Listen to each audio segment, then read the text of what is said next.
স্বাগতম দর্শক বন্ধুরা, আপনাদের সকলকে আজকের ভিডিওতে আপনি এমন কিছু খবর এবং দৃশ্য দেখতে চলেছেন যা দেখলে আপনারা আক্ষরিক অর্থেই চমকে উঠবেন।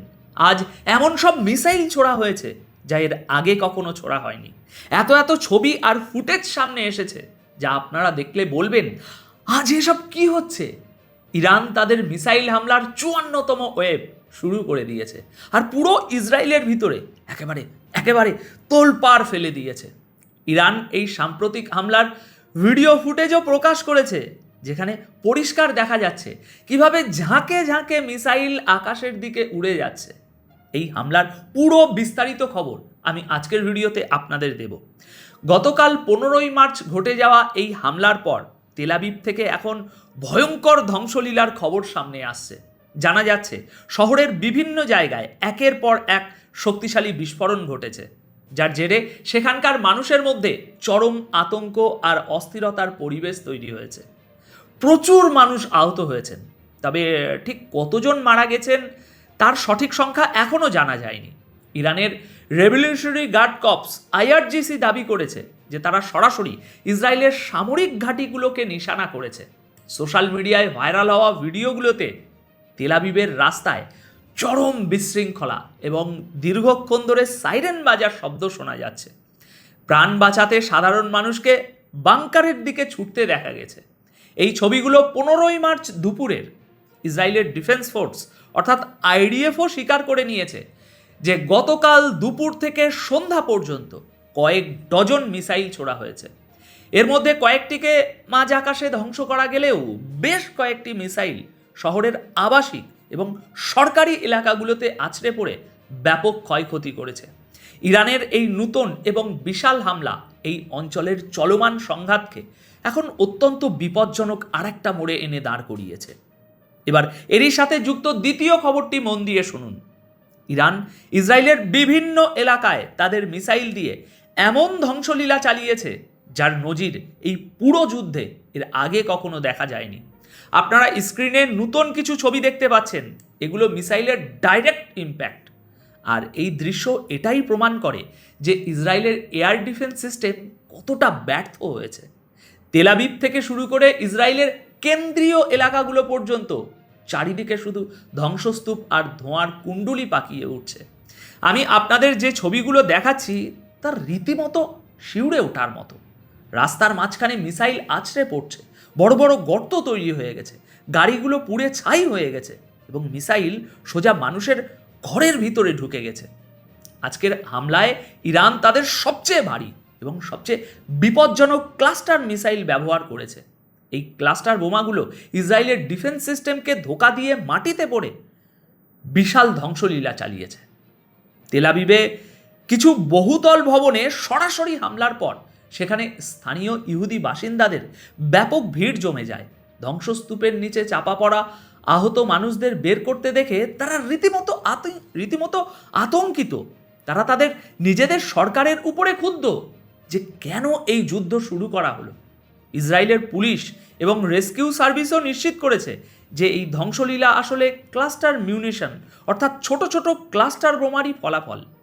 ইরান গতকাল রবিবার দুপুর থেকে সন্ধ্যা পর্যন্ত ইসরায়েলের উপর পরপর 7টি বড় মিসাইলের ঝাঁক নিক্ষেপ করেছে। ওদিকে এর জবাবে ইসরায়েলের আইডিএফও ইরানের পশ্চিমাংশে ব্যাপক বিমান হামলা শুরু করেছে। কিন্তু ইরান তাদের মিসাইলের শক্তি দিয়ে এটা স্পষ্ট করে দিয়েছে যে এবার তাদের উদ্দেশ্য হলো ইসরায়েলকে পুরোপুরি পঙ্গু করে দেওয়া।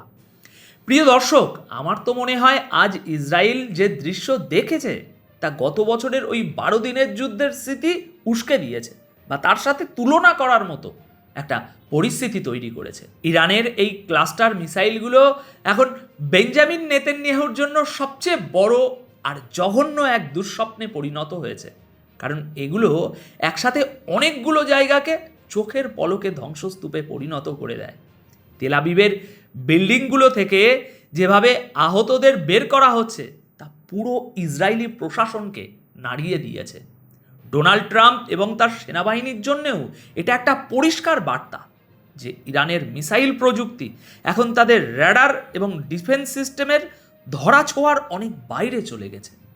কারণ আমেরিকাই তো থার্ড মিসাইল ডিফেন্স সিস্টেম ইসরায়েলে পাঠিয়েছিল। তার জবাবে ইরান যেন আজ বলতে চাইছে, দেখে নাও, পরিণতি এমনই হবে। দর্শক, এই যুদ্ধক্ষেত্রের তৃতীয় এবং গুরুত্বপূর্ণ খবরটি এবার শুনুন। ইরানের IRGC অপারেশন ট্রু প্রমিস 4-এর 53তম এবং 54তম ওয়েভ শুরু করে পুরো মিডল ইস্টে হুলস্থুল ফেলে দিয়েছে। এবার ইরান শুধু হাইপারসনিক মিসাইল আর ড্রোনই ব্যবহার করেনি, বরং এই প্রথমবার সাজ্জিলের মতো ব্যালিস্টিক মিসাইলকেও মাঠে নামিয়ে দিয়েছে। আপনাদের জানিয়ে রাখি, এই হামলাটি করা হয়েছে সেই 84 জন ইরানি নৌবাহিনীর জওয়ানদের স্মরণে, যারা শ্রীলঙ্কার কাছে আমেরিকার সাবমেরিন হামলায় শহীদ হয়েছিলেন এবং যাদের যুদ্ধজাহাজটি আমেরিকা ডুবিয়ে দিয়েছিল। গতকাল 15ই মার্চের এই সাম্প্রতিক হামলার সবচেয়ে বড় টার্গেট ছিল UAE-তে অবস্থিত আমেরিকার আল ধাফারা এয়ারবেস। IRGCর মতে আমেরিকা এই বেসটিকে ইরানের বিরুদ্ধে গুপ্তচর বৃত্তি এবং সামরিক সাহায্য পৌঁছানোর কাজে ব্যবহার করছিল। ইরান এই অপারেশনে ফাতা এবং কাদারের মতো 10টি হাইপারসনিক মিসাইল ব্যবহার করেছে। এগুলোর গতি এতই বেশি যে আমেরিকা এবং ইসরায়েলের ডিফেন্স সিস্টেম সেগুলোকে ট্র্যাক করতেই ব্যর্থ হয়েছে। এখন আরও একটা খবর শুনে নিন। গতকাল 15ই মার্চ ইরানের IRGC ইসরায়েল সরকারের একেবারে ভিত নাড়িয়ে দিয়েছে। নতুন ছবিগুলো আপনারা দেখতে পাচ্ছেন। IRGCর জনসংযোগ দপ্তরের বিবৃতি অনুযায়ী এই হামলায় সুপার হেভি খুররামশার মিসাইলও ব্যবহার করা হয়েছে, যা 2 টন ওজনের ওয়ারহেড বহন করতে পারে। এর পাশাপাশি খাইবার শোকেন, কাদার এবং ইমাদের মতো মিসাইলগুলোও ইসরায়েলি ঘাঁটিগুলোতে আক্ষরিক অর্থেই ধ্বংস ডেকে এনেছে। এই হামলার সবচেয়ে উল্লেখযোগ্য দিক হলো এই প্রথমবার সাজ্জিলের মতো সলিড ফুয়েলে চালিত স্ট্র্যাটেজিক মিসাইল ব্যবহার করা হয়েছে। আমি আবারও বলছি, সাজ্জিল মিসাইল এই যুদ্ধে প্রথমবার নামানো হলো। এই মিসাইলগুলো সরাসরি সেই জায়গাগুলোতে আঘাত এনেছে যেখান থেকে ইসরায়েল তাদের হাওয়াই হামলার সিদ্ধান্তগুলো নেয়। IRGC দাবি করেছে যে তারা ইসরায়েলের হৃৎপিণ্ড, অর্থাৎ তাদের সবচেয়ে সুরক্ষিত এবং গুরুত্বপূর্ণ সামরিক ও ডিফেন্স ইনফ্রাস্ট্রাকচারকে একেবারে নিখুঁতভাবে ধ্বংস করে দিয়েছে। ইরানের বক্তব্য হলো, এই হামলায় শুধু ইসরায়েলি সামরিক ঘাঁটিই নয়, বরং সেই সমস্ত জায়গাকেও নিশানা করা হয়েছে যেখানে ইসরায়েলি বাহিনীর জমায়েত থাকে। ইরানের এই মিসাইলগুলো ইসরায়েলি প্রশাসনের সেই সমস্ত সেন্টারকে পঙ্গু করে দিয়েছে যারা যুদ্ধের পরিকল্পনার সাথে যুক্ত। দেখুন, আমি মনে করি 2 টনের ওয়ারহেডযুক্ত খুররামশার মিসাইল এবং সাজ্জিল মিসাইলের ব্যবহার এটা প্রমাণ করে যে ইরান এখন এই যুদ্ধকে এমন এক পর্যায়ে নিয়ে গিয়েছে যেখান থেকে আর ফেরা সম্ভব নয়। ট্রাম্প এবং নেতানিয়াহুর জন্য এটা সবচেয়ে বড় ধাক্কা, কারণ তাদের সবচেয়ে উন্নত এয়ার ডিফেন্স সিস্টেমও এই সুপার হেভি মিসাইলগুলোকে আটকাতে ব্যর্থ হয়েছে। ইরান যেভাবে ইসরায়েলের সিদ্ধান্ত গ্রহণকারী কেন্দ্রগুলোকে নিশানা করার দাবি করেছে, তা ইসরায়েলি ফৌজের কমান্ড অ্যান্ড কন্ট্রোল সিস্টেমকে পুরোপুরি তছনছ করে দিয়েছে। এই 54তম ওয়েভ এই কথারই প্রমাণ যে এখন ইরানের মিসাইল শুধু হামলাই করছে না, বরং সামরিক প্রতিপত্তিকে আক্ষরিক অর্থে মাটিতে মিশিয়ে দিচ্ছে। আপনারা ধ্বংসস্তূপ দেখতেই পাচ্ছেন। গাড়িগুলো একেবারে দুমড়ে মুচড়ে ধ্বংস হয়ে গেছে, বাড়িঘরের ধ্বংসাবশেষ পড়ে আছে, আর মানুষজন দাঁড়িয়ে তামাশা দেখছে। রবিবার ছুটির দিন, আর সেই ছুটির দিনটাকে ইরানের এই হামলা কিভাবে ব্যস্ত করে তুলেছে আপনারা দেখতেই পাচ্ছেন। ইসরায়েলের হারেটস পত্রিকা কিছু ছবি শেয়ার করেছে। একটি অ্যাপার্টমেন্টে ক্লাস্টার বোমার আঘাত লেগেছে।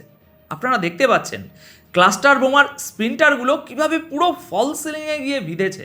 ফল সিলিংয়ের কিছু অংশ নিচে খসে পড়েছে, আর বাকি ছাদটা একেবারে মৌচাকের মতো হয়ে গিয়েছে, জায়গায় জায়গায় ফুটো হয়ে গেছে। এইভাবেই ক্লাস্টার বোমার স্প্লিন্টার চারিদিকে ছিটকে যায়। এদিকে ইরান থেকে আরেকটি বড় খবর এসেছে। খাতাম আল আম্বিয়ার মুখপাত্র আমেরিকা এবং ইসরায়েলের বিরুদ্ধে এক শয়তানি ষড়যন্ত্রের অভিযোগ এনেছে। তিনি বলেছেন যে ইসরায়েল ও আমেরিকা এই 2 দেশ মিলে ইরানের শাহেদ 136 ড্রোনের ডিজাইন কপি করে নিয়েছে এবং সেটাকে মডিফাই করে লুকাস ড্রোন বানিয়েছে। যাতে আরব দেশগুলোর উপর ড্রোন হামলা চালিয়ে তার যে মিথ্যে দায় সেটা ইরানের উপরে চাপানো যায়। ইরান বারবার বলছে যে আমাদের শাহেদ ড্রোনের কপি ব্যবহার করে আরব দেশগুলোতে হামলা চালিয়ে ইসরায়েল আসলে আমাদের আর আরব দেশগুলোর মধ্যে যুদ্ধ লাগানোর চক্রান্ত করছে। আজ ইরান ইসরায়েলের উপরে 7টি আলাদা আলাদা ধাপে মিসাইলের বৃষ্টি করেছে, আর ইসরায়েলিদের অবস্থা এমন হয়েছে যে তাদের সারাদিন শুধু বাংকারের ভিতরে বসেই কাটাতে হয়েছে। তো দর্শক, যাওয়ার আগে ইসরায়েলের পররাষ্ট্রমন্ত্রী গিডিয়ন স্যারের কথাটা একটু শুনে নেওয়া যাক। গতকাল তিনি বলেছেন ইরানের সন্ত্রাসী শাসন ব্যবস্থা রমজান মাসে ইচ্ছাকৃতভাবে সাধারণ মানুষ, ইহুদি এবং মুসলিমদেরকে টার্গেট করছে।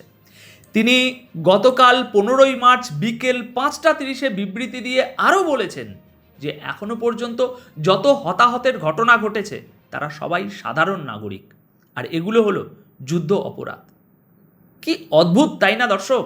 যুদ্ধ অপরাধের কথা কে বলছে?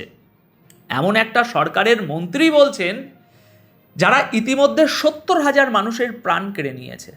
তো দর্শক, এই ছিল আজকের সবচেয়ে বড় এবং গুরুত্বপূর্ণ হামলার আপডেট।